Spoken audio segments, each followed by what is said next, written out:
We are live. Good morning or afternoon, depending where you're at.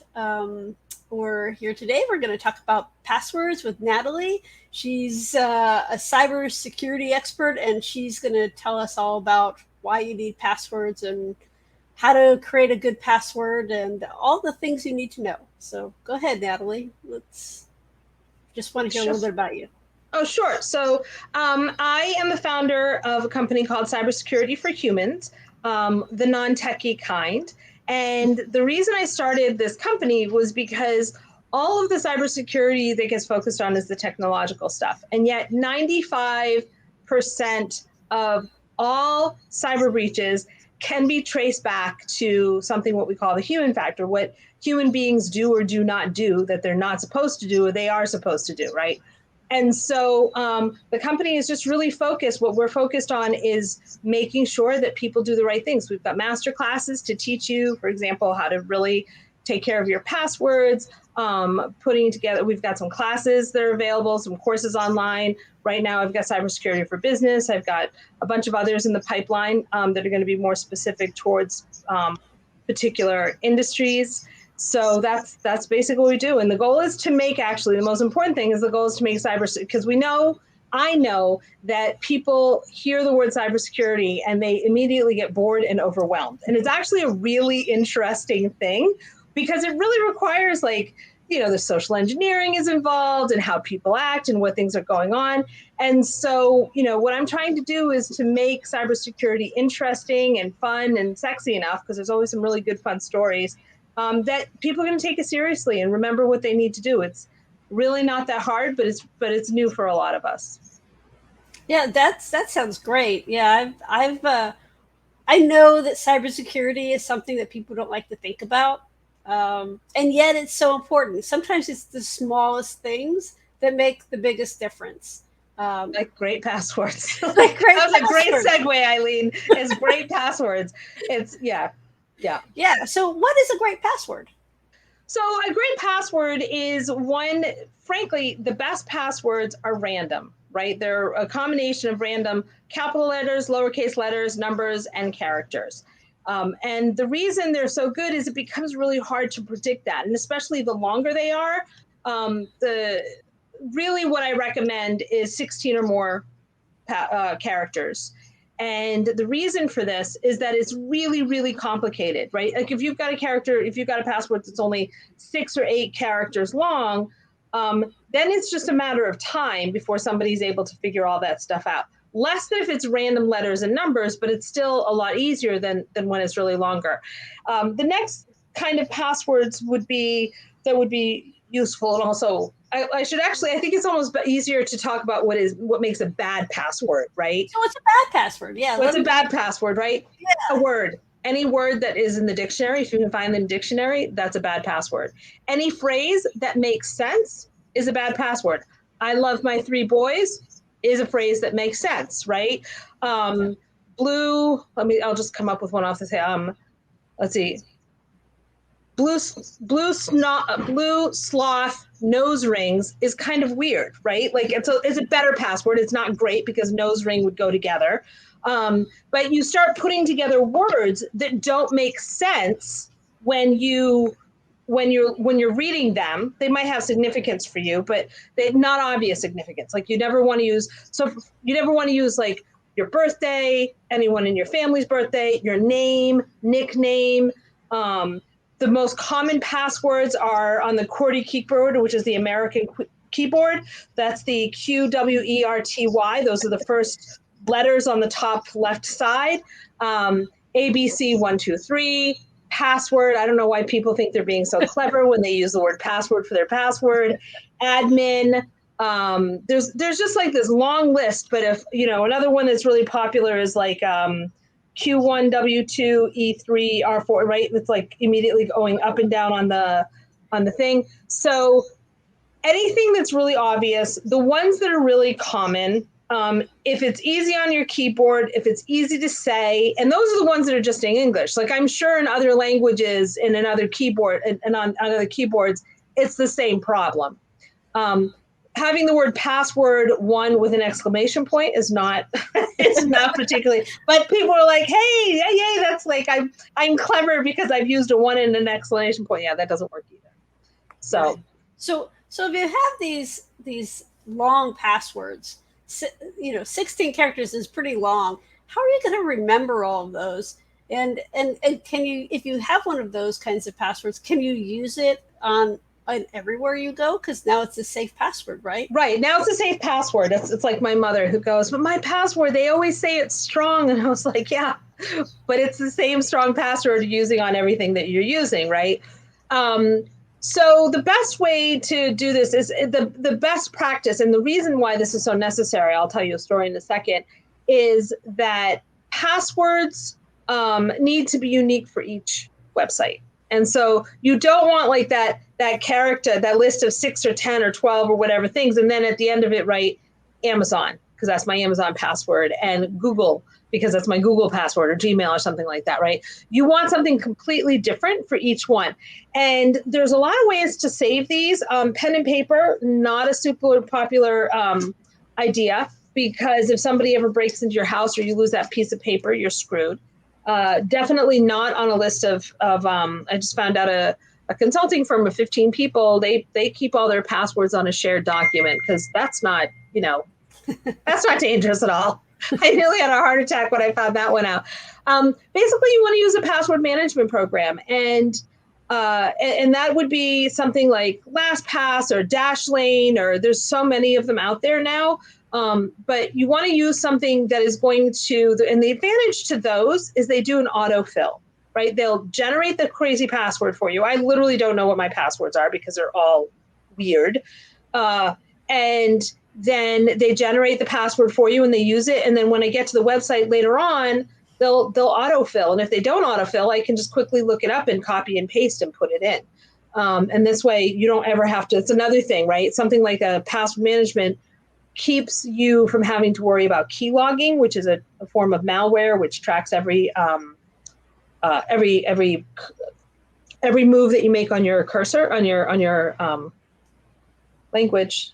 Learning to speak here. What's this called? Yeah, Keyboard. It's keyboard. Okay. Yeah, Happens to the best true. of us. Yeah. So there's a bunch of stuff. I actually just read a really interesting story yesterday, in fact, about Cloudflare. Cloudflare, are you familiar with Cloudflare? Yes. Cloudflare is, yeah, they're the ones that a lot of websites and companies use for their websites, that essentially breaks up the DNA that stops attacks, right? Because they create a copy of your website onto another computer. So if one computer is crashed, it never comes down. And anyway, so they've got really like their role in the internet is extremely important. And they had a breach. They had a breach because somebody, like, this was interesting. Now, nothing was ever of concern, because not only do people have to plug in their stuff, but everyone literally walks around with a physical key, and then someone is able to access, right, the information, access the website. So we never had to worry about that. I actually thought that was really brilliant, because they know they're dealing with high-end stuff. But what they ended up finding was that one of their employees used a browser website, one of the browser, because some browsers will, actually all the browsers, like, hey, do you want us to save your Right. thing for you, your password for you? And she had done that. It was a personal thing, and somehow they managed to get in through the backside and managed to attack Cloudflare. And that was something that's why one of the reasons that we don't recommend, or that I don't recommend, I shouldn't say we, because I'm sure Chrome and everybody else would disagree with me on this point, because they want you to use their product. But the reason it's not a great idea is because you leave it open all the time, right? Like who signs out of their Gmail account every single time? Not me. My Gmail account's open all the Yeah, time. I don't put anything important. If it's Right. usually if I use a browser, and I use Chrome, and I save a password to the browser, it's for something that is basically a throwaway account that I'm never going back to. It's certainly not a bank account. It's not anything that's important to me. Right. It's not my website. All of those things are in I use RoboForm, which is my password manager, and I've been using it for 20 plus years, Right. right? And so I have everything there, and it's like you said, it's really easy. It creates passwords. I don't know my passwords either. It creates passwords. I tell it what I want. I tell it how many characters, how long I want it, all the things that I wanted to include. It Right. saves them right there, and it fills it all in. And I have it both on my computer and on my phone, so I never have to worry about it. I always have passwords to everything. And I here's a tip that I do, by the way, is when I name them, I put the year. So I name it with when I'm naming it into to save it into RoboForm, I save it with 2022, for example. Then that way I know 2023 comes around. I would want to go in and maybe change my passwords. I know I can go in and update. Oh, that's an old password. When I get back there again, I'll change it. Right. So I use LastPass because I started using the free version. The downside to the free version, it only lets you log into one device at a time. Right. And I know LastPass, and I don't know anything about what is it called, RoboForm? RoboForm. It's a really old one. It's been So I know that LastPass, for example, is military grade encryption, which is great, right? Like that's the kind of level of encryption, does everything you do. And so it's interesting because one of the things that people like to do, or some companies do, is you have to change your password every 3 years. And I mean, every 3 months. And that's actually not considered best practices anymore. No. Right. Because what happens is I've used a password that I've done is like blue, I don't know, what did I just say? Like blue bug sloth, right? That's my password. And I think I'm really clever. It makes me change it. And so next time I change it, it's now maybe it'll be a great one because I can't even say it. Blue bug sloth 3. And then the following time it's blue bug sloth 4, right? Because what ends up happening is we don't really change our password. And so it actually makes it worse that way. And people forget their passwords and stuff like that. Yeah, I have known people who've told me that that's their method when they're forced to change it. Of course. Right. Of course. That's actually studies have shown like the vast majority of people do that. Right. And here's the statistics that I found. 22% of Americans have tried to guess somebody's password, right? Just off. 22%. It's almost a quarter of the population. And of those, 17% guessed correctly. These are not hackers. These are not complicated people. No. I've done that for family members, and yes, I did guess, and yes, I did guess correctly. See, so you're part of that. But it just tells you that, like, those seem like really small numbers, like in the whole scheme of things, but that's still too many, is what it comes down to, right? It's still way too many. It's those numbers should be a lot less. But I don't actually change all my passwords every year like you do, or even that often. LastPass will be like, hey, you haven't changed this in a year. I'll be like, ignore, right? Because I know it's really complicated, or I don't use it that often. But the really, really important thing, and one of the big advantages, and this is the story I was going to tell you, is that if you're using the same user ID and password combination, and one of those companies, just one of those companies, is somehow breached, right? And it happens all the time, so often that they don't even tell us, or they'll send you an email that you'll ignore because, God, do you need another email from Twitter? And what happens is then that information now goes out on the dark web, and now everyone has that information. Right. And if you think about, so for example, Twitter had a breach about a month and a half ago. And in that breach, 5.4 million users' information was released, which in the whole scheme of Twitter may not be a lot of people, but when you're one of the people, that was a freaking nightmare, right? And so 5.4 million people, and they released names, passwords, email addresses, and user IDs. So they had all that stuff. So now they know the user ID. So if you went by the user ID A Bug's Life and you use that on different platforms, then that's all able to be connected. And maybe you didn't want it connected. And if you use that same username and password, like we have a mutual colleague who did that. And what happened was within a couple of days, she had 50 different accounts hacked and lost thousands of dollars. because she used the same user ID and password. It took her hours. So it took her 2 weeks to go in through and figure out which accounts needed to be changed.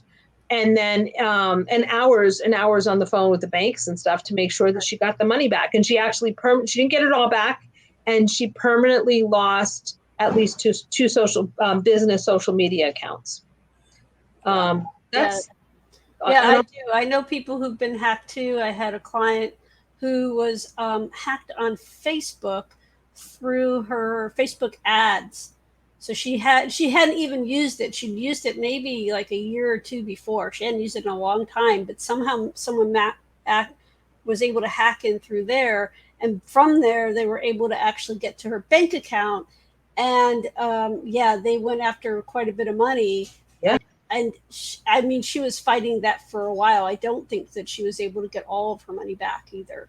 That's right. Right. It's a big problem. And unfortunately, most entrepreneurs and most small businesses just figure like they're just too small. They're not going to hit me up. Right. Like that's what our mutual colleague, she's a small business owner. She, has a couple of businesses. Like, how big of a deal can it be? Well, obviously, it turned out to be a pretty big deal because they're indiscriminate. There's two things going on here. It's never a matter of if we're going to get a hit. It's a matter of when. And all of us, there isn't a single person who has an email address who hasn't actually received some kind of spam or phishing attempt, right? Like somebody pretending to be somebody else. It is entirely possible, in fact, very likely, that all of us have also been hit with like a brute force attack or something where they were just trying to randomly guess. But all we really have to do, unless we are a high value subject, right? We're worth a lot of money or we have access to information or something like that. All we have to do is pretty much keep a hacker at bay for about 10 minutes.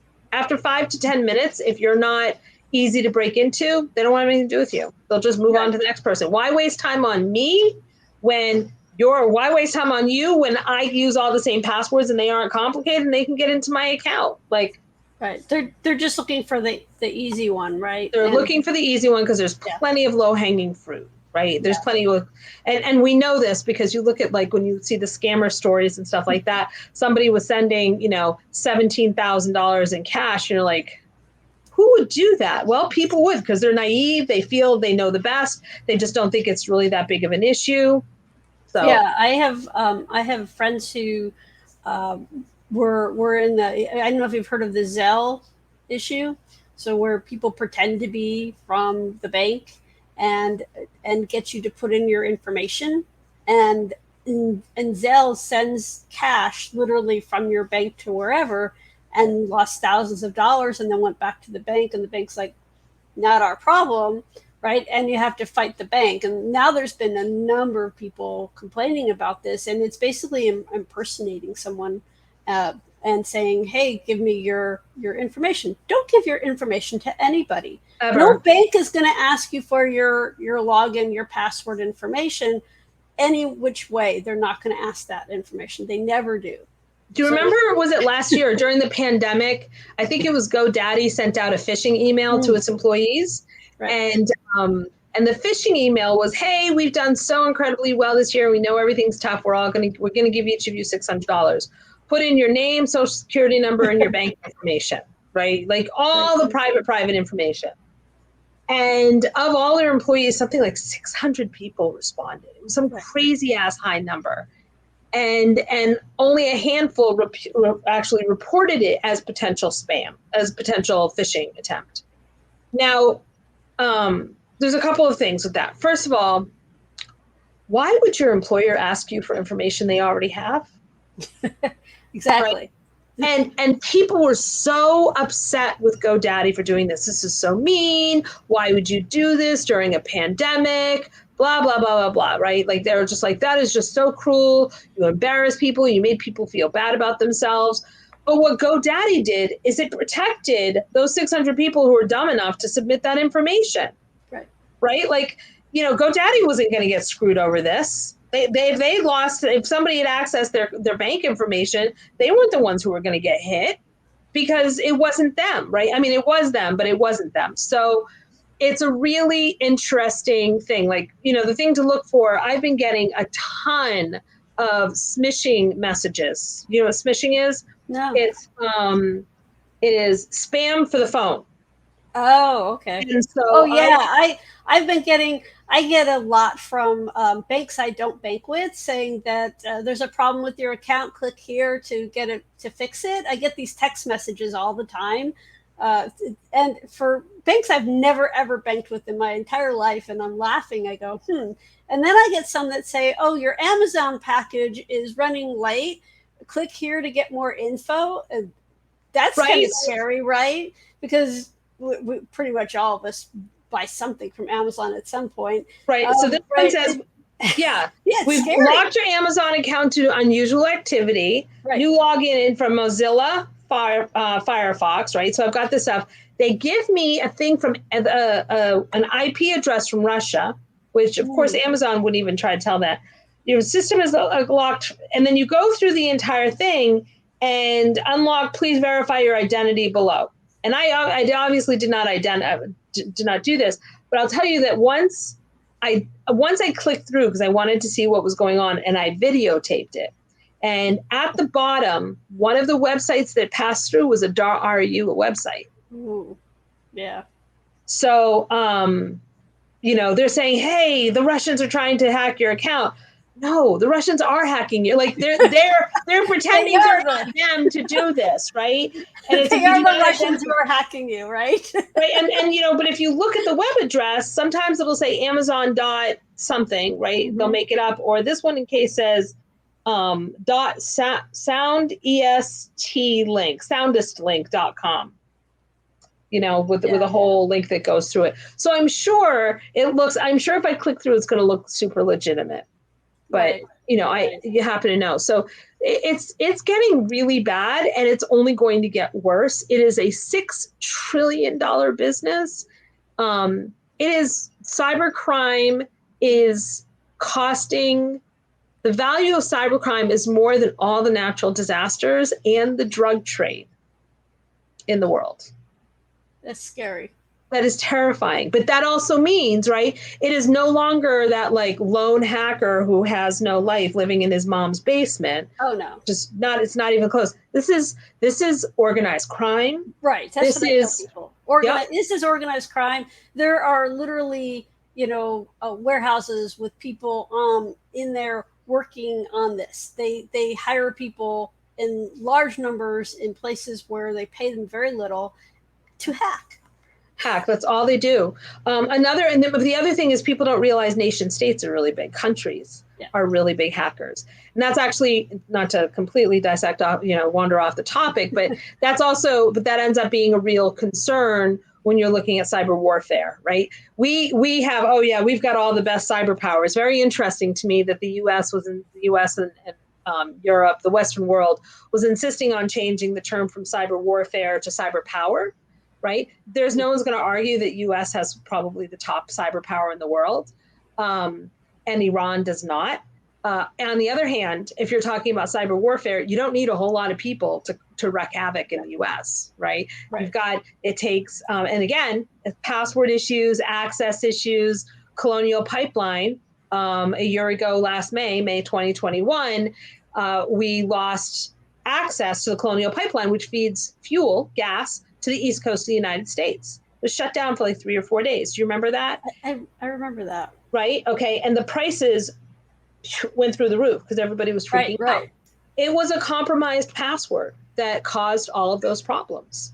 Somebody had their credentials were either released or easy or something like that. I haven't been able to find the full details because they're always like slipped in really tight. So I got to read like 37 articles. But basically what happened was somebody broke in and accessed their billing. There was a that they went in through the credentials, ransomed their computers, right? They shut down and froze all the computers. Colonial Pipeline paid millions of dollars to have those released. And they shut down the pipeline at the same time because if they didn't shut down the pipeline, then people would be getting gas for free. So that was a money decision on their part, and we have suffered for it as a consequence because I feel like the prices haven't gone down since then. But that ended up being what it is, and it cost them millions of dollars to in ransomware. Right. There's pay off it. Ransomware is everywhere now. You think about it as being a big company like that, but it's not just big companies like that. They can come after your computer and ransom your computer, your individual laptop. So they take control of it and can ask for $10,000. Do you have $10,000 to give to somebody to get your laptop back? How many laptops can you buy for that, right? Right. In like 2017, 2018, it was like $1,700. Today, it's, the average. So I've seen two different stats, but I think one was for 2021 and one was for 2020, and $107,000, upwards of $580,000 or more. Right. Like that's what maybe one was the cost of cleaning up, but. So you've now paid $100,000 for this ransomware attack, and now you've got to worry about your reputation because they're going to make sure that's in tatters. And if you're in certain parts of the world, you're legally required to share that information. And that's another 1.4 million to fix your reputation, right? You've got to like bend over backwards, send out letters to everybody, pay for monitoring. If you're in the US, you pay for monitoring credit services, any fees or fines you have to pay. It's really, and we all think because we're little or it's not that big of a deal, it's a big deal. And we should never, ever forget that. It's always a really big deal. And honestly, the most important thing that we do is have great passwords. It all starts with a great password.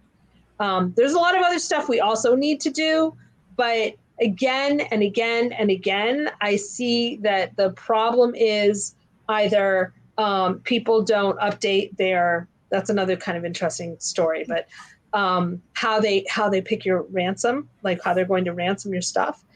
It's either coming through passwords, or it's because you haven't updated your operating system or your apps, or you're just not doing the basics, which is why I finally went, why is nobody talking about this? Fine, I'll do it, because right. Everybody's talking about the technology stuff. But at the end of the day, you can't fix just like what human beings do. You can't always protect either because of ignorance or negligence or just stupidity, right? Like right. We all do dumb things, and it's just we don't think it's that big of a deal until we find out it's a huge deal.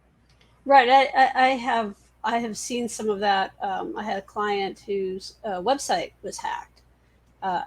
They were not a person who's technically savvy in taking care of a website. They paid somebody, that person didn't do it, and the website was hacked. And and I even had somebody who hired someone, and turned out that person was trying to hack their website after they were paying them to do updates. Yes, I had to go in, and I was able to get to remove them from the website, but they were trying to hack the website from the inside. On the inside. Well, I'll tell you, there's 5 different.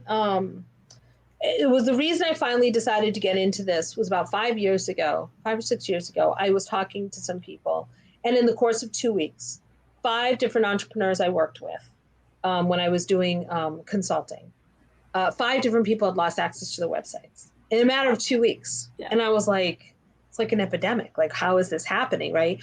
One of them, their developer, they did not manage or own the where the thing was getting hosted, and the developer disappeared, just stopped paying his bills, and so their websites went down. That's for 2 of them, and then somebody else's their developer just ghosted them. And the problem with that is the developer were the only ones who had the login information to the back end of the stuff. Another one, and the other 2 were hacked, and one of those 2 was hacked by a former business partner. And so they lost. So of the 5 people, only 2 of them got their websites back, right? Right. And that happens all the time. It happens all the time. It does. It happens all the time. Not keeping things updated, not managing who has access to your website, not having your own access to your website. So all those things can affect you as well. I mean, there's just And again, it comes back down to passwords, tracking who has that access, what the passwords are. Do you have your own password to your own website, your own business applications, and just having an awareness of what you need to have and what you need to know, and tracking that, and you know that's really important. Super hard. I mean, that's why I actually worked on Business Owners First. The course that I have actually explains how to do these things and gives you an action plan as to like, these are the things that you need to do. And if you don't know what those mean, like, you know, part of the problem is that when, you know, so many of us, like, we're focused on our own businesses, we don't want to have to think about this. And I get that, right? But at the same time, like, you can usually hire somebody, but some people get screwed with this too, right? To do your accounting and your bookkeeping. It's a little bit simpler, but you really, really need to at least have a basic understanding of what needs to happen. And so that's why I developed the course, and that's why I've got the masterclass for passwords coming up, because people need to understand how to really work it. Like, I know other people who've used password management programs, but then they're using their own passwords. Like, Right. Why? Like, if you know what the password is, why are you bothering to spend the, you know, $40 a month? Because they're not even that expensive, right? I'm sorry, not $40 a month, $40 a year. Like, it's cheap, right? Or the free version. Why are you even wasting your own energy to put them? What, you want to be able to flex that you've got LastPass? Like, you're using the free version. It's all good, but you might as well use the tools that you have at your disposal, and taking care of yourself and taking care of your business. It does not have to be super expensive, and it is not actually anywhere near as complicated as people think that it is. It's really important to know that. Right. I agree. And so tell us a little bit about your masterclass that's coming up and what else you're offering right now. Sure. So I have three things, I guess 3, 4 things coming up, right? So I have the course. It's called the Cybersecurity for Solopreneurs, Entrepreneurs, and Small Businesses. It's an 8-module course, including a module on how to hire somebody in case you want to do that. But the course is really outlining a lot of what we've talked about here, but kind of gives the more detail on how to do that. And so that's a self-paced course. So you kind of do it on your own time. The second thing I've got going is a masterclass. I've got a masterclass coming up. I was going to schedule it next week, but I forgot that my kids are going to college. So I've got to just double check whether I have to push that back a week so that I can actually, oh, goodness, I love teenagers. And so, but that masterclass is actually going to be a really, really good one, because we are going to download, I use LastPass. So we're going to download LastPass together, install it, which is what people have a really hard time, is go through the features and then actually start the process of going through and changing our passwords together. Oh, and I want wow. to do that. And All right, everybody, please sign up for that right away. Sign up. So I'll put a link in this one, and I'm planning on keeping a Facebook group that it'll also be available on their course page. But I'm also doing the Facebook group where I will just constantly just be adding new people and also popping in at least once a week to answer questions like that, because I want this to be just like, I want everyone to be using a password management program, especially after what I just heard. With if they're screwing up over at Cloudflare or Twilio or any of the ones that have been popping up lately, then, you know, none of us have any hope unless we take care of it ourselves. Right. I'll also be doing, and it's not scheduled yet, but if you're interested, you know, just put the word scam in the message, the comments below. But I'm also going to do a masterclass on, you know, how to identify scammers. So what you need to be looking for, the current scams that are coming up, they're very clever. They're very, very clever, because today they're not even, for example, with emails, they are not even,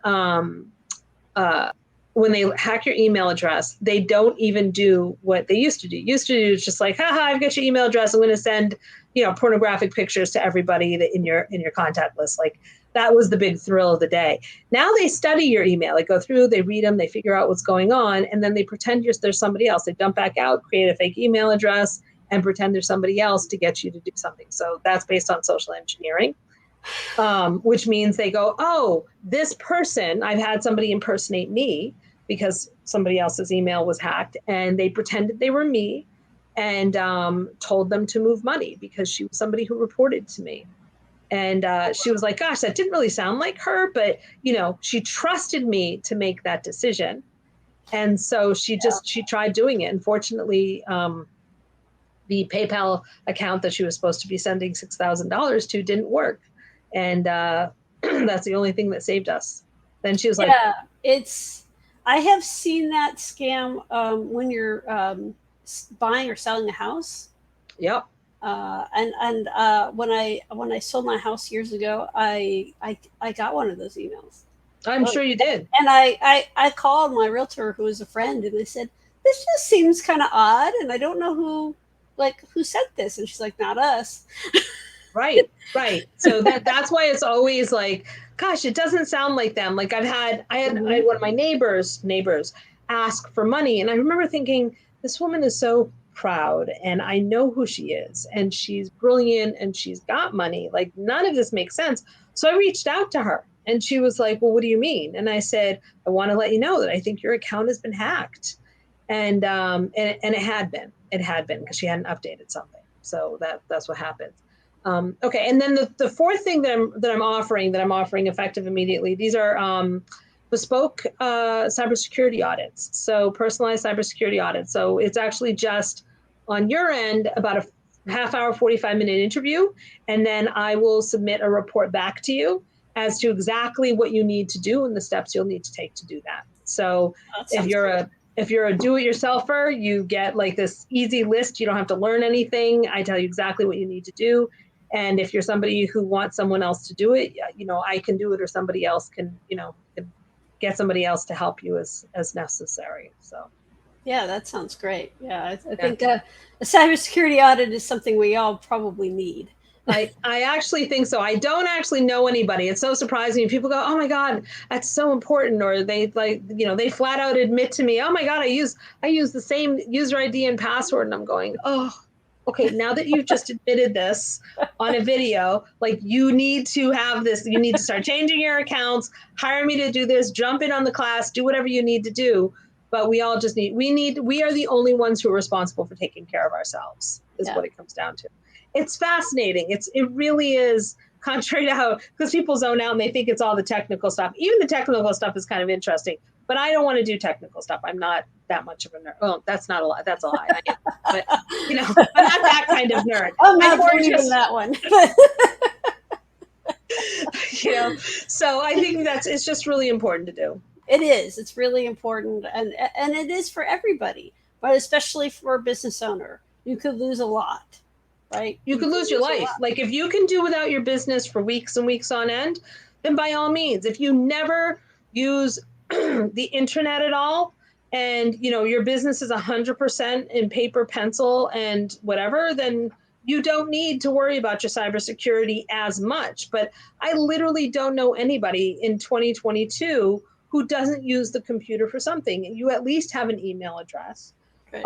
And if you have an email address, you have people's personal information, and personal information is protected. It is actually protected in some parts of the world. And here's the other thing that people don't realize. Cybersecurity laws and privacy protection laws are based on where the customer is, not where you are. So here I am in the States, right? We don't have as strong laws. But if you're in Europe, I have a client in Europe, I better have, the laws there are really strict. Actually, I'll just put it this way. The laws are stricter everywhere else in the world except the US. That is true. And it's part of it is the way their governments are set up and everything else that goes with that. But the fact of the matter is that the rest of the world has looked to the EU for how to develop their own cybersecurity, privacy information laws.